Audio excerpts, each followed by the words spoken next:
Sometimes, some friends and I would manage to meet within the confines of a looming pandemic. My phone would go abuzz with updates from journalists, activists, and friends about the rising number of infection rates or the latest developments about Israel's annexation plans. I would read the updates to them as their faces go blank. We don't know what's going to happen next, but we are terribly afraid that it is going to be ugly.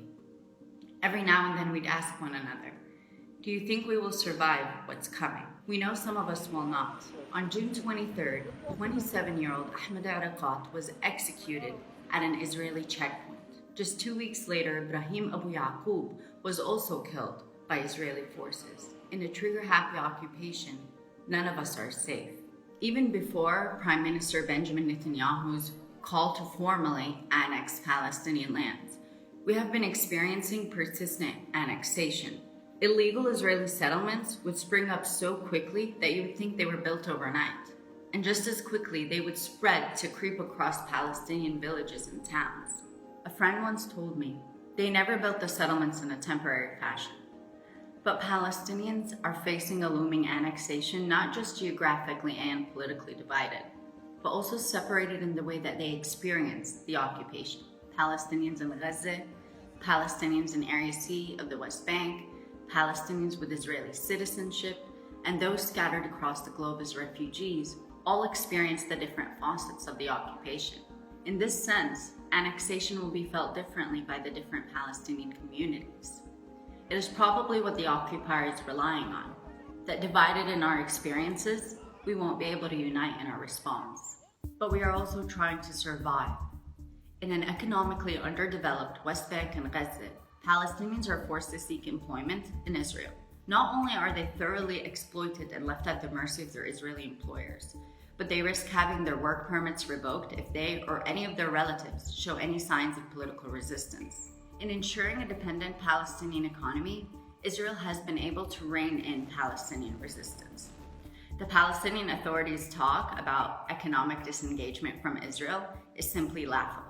And after 13 years of a military-imposed siege on Gaza, it is a living human catastrophe. And Palestinian refugees in neighboring Arab countries are barely scraping to make a living. Occupation hopes to starve us into apathy. But just in case, it has also deployed its military force, political oppression, and control. But Palestinians have tried to confront Israeli colonization by any means available to us. We have tried armed resistance, only to be met by the brutal response of a nuclear army. We have tried to appeal to international law and institution, only to have it foiled by American and Israeli diplomatic bullying. We have tried peaceful protest, only to be shot at, tortured, arrested. And we have tried to promote the nonviolent boycott, divestment, and sanctions movement, only to have it criminalized. Nothing has stopped Israeli encroachment on our rights and the theft of our lands. And apart from Israeli colonialism, Palestinians must also face the authoritarianism of its own Palestinian leadership. It is under these conditions that a 1987 or 2000 style mass uprising is unlikely. Israel has learned its lessons, and it has worked very hard to undermine our ability to mass mobilize. This, of course, does not mean that we will not resist. The Great March of Return of 2018, or Al-Aqsa protests of 2017, proved that we can mobilize despite political factions. At the same time, I admit that freedom seems increasingly distant. It is a heartbreaking experience to drive between the villages and towns in the West Bank and to see just how blatantly violent the occupation is in taking over what little remains of Palestine. With the Tel Aviv skyline obvious from my balcony in Ramallah, I wonder if one day I'll wake up to the glitzy new buildings of some new colonial European city that has been thoroughly sanitized and scrubbed free of its Palestinianness.